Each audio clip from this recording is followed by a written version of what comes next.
Hi, everybody. Today is a Sunday that we call Reformation Sunday. Does anyone have any idea what that might mean? Yeah.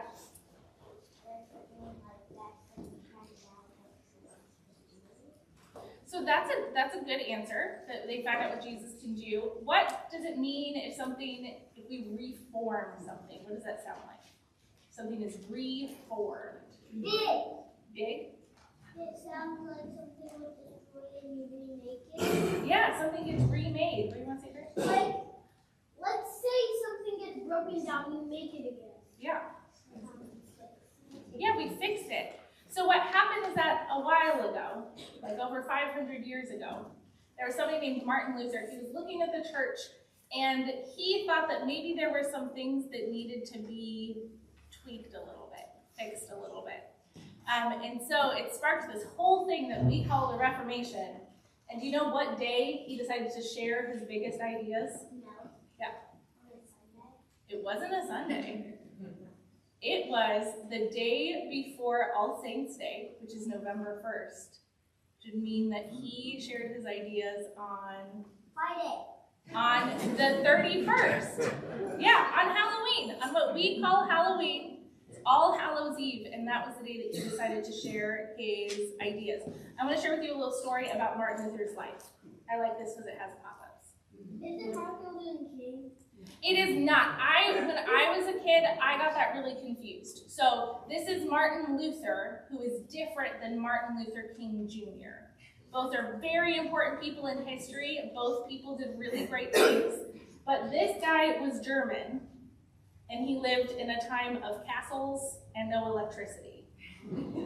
Martin Luther King Jr. was American, and he lived in a time of like buses and cars. So these are two different people. So Martin Luther, he was a young man, and he was going to be a lawyer. But one day he was traveling through a storm that was really bad, and he almost got struck by lightning.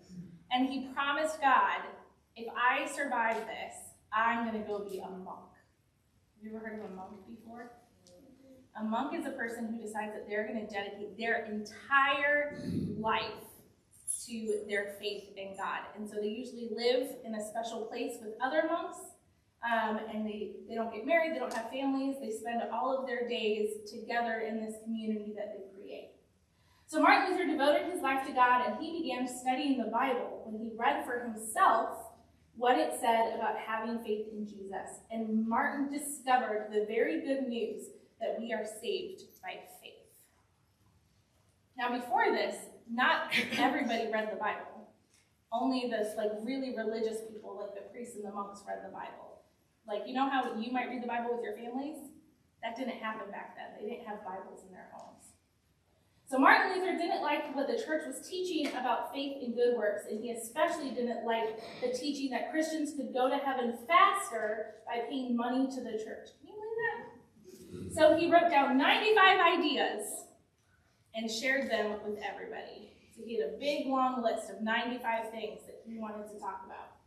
Not everyone agreed with his ideas, and they were so mad that they brought him before the emperor, and they asked him to take back everything he said.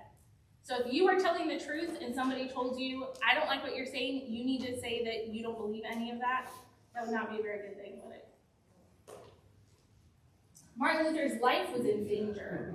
On the way back to his home, the carriage that he was riding in was surrounded by riders.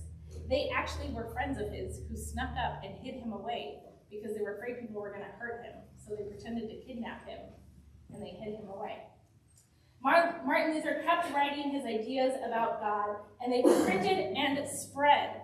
So there was this new invention called the printing press, which meant that you could make copies. Have you ever used a copy machine? That goes pretty fast, right? Well, back then they didn't have copy machines. They didn't have electricity or computers.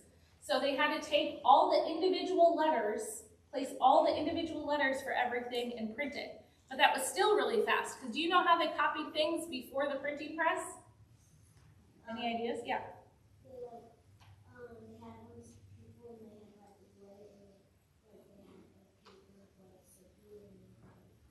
Yeah, so typically you'd have one monk in the front of the room reading out loud, and then a whole room full of monks copying down what he wrote on their paper. So it took a long time to copy anything. Martin Luther inspired a reformation of the church, and many people followed in his footsteps and thought about his ideas. So, if you had a really big idea, how would you share it? Do you think? Yeah. A nice way.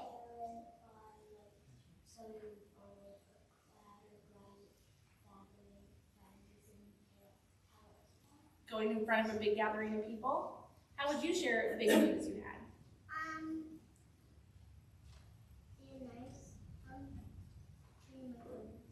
Yeah? If your parents have big news that they want to share with people, how do they share it? Yeah. They just tell us. They tell you, maybe they text a friend, maybe they FaceTime with somebody, they have some big news to share. We have the internet now, right? We can share lots of stuff super fast. Martin Luther had big ideas that he shared. We have our ideas about faith, and they might not lead to like a reformation of the church, might not lead to a place where we change everything, but it's still really important that we share our faith like Martin Luther did. And we can do that by talking with our friends, talking with the crowd. We can do it through a card, through a text message, through a conversation. There are lots of ways that we can share our faith. Do you guys say a prayer with me? All right, let's pray. Dear God, thank you for loving us so much Thank you for loving us so much and helping us learn and helping us know more about you. more about you.